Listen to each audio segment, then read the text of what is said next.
New Hanover County's school board wants state lawmakers to raise the cap on funding for exceptional children's programs.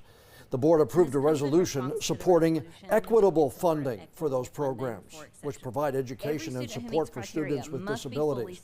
They serve more than 3,000 students in New Hanover County, or just about 14% of the system's population. Problem is, the state has a cap on EC funding at 13%. That's left New Hanover County with a shortfall of more than $560,000. The school system plans to send documentation to the General Assembly asking lawmakers to change the funding method to better reflect the needs of the students in the EC system.